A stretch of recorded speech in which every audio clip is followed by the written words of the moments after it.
Pozdrav društvu, danas video ćemo upoređivati o ikone, a i naravno iz istog serijala jer drugačije ne bi imao smisla. Prvi na redu su Natsu i Grey, pa da počnemo. Na samom početku animea njihove moći su prikazane kao jednake, ali da li je to zapravo tako? Krenut ćemo prvo od fizičke snage. Natsov način borbe je takav da u velikoj meri se oslanja na fizičku snagu, dok Grey ne koristi toliko fizičku snagu jer se uglavnom oslanja na magiju. Te možemo zaključiti da Grey kada je u pitanju fizička snaga, bar 2 koraka iza Natsua.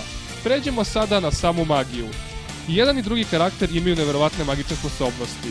I zato se vodi večita diskusija čija je magija jača. Ali siguran sam da svaki pravi fan ovog serijala zna odgovor. To je Natsu.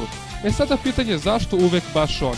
Jednostavno tako je prikazan i urađen kao main karakter. A dokaz po meni najbolji za to jeste kada se vratio sa svog dugogodišnjeg treninga, bio je u stanju da istopi čitavu arenu za borbu. Natsu je kroz čitav serijal bio ispred Greya, do momenta kada Grey dobija moć ubice demona. I mnogi zbog toga misle da je on možda u stanju da pobedi Natsua, jer Natsu ima demonsku formu. Ali odmah ću se zaustaviti na tome, jer Natsu je odbacio demonsku moć da bi dobio punu moć zmaja. Na samom kraju serijala vidimo da su oni i dalje tu negde pomoći. Ali setimo se da Natsu pobeđuje apnologiju do duše uz pomoć ostalih zmajevih ubica.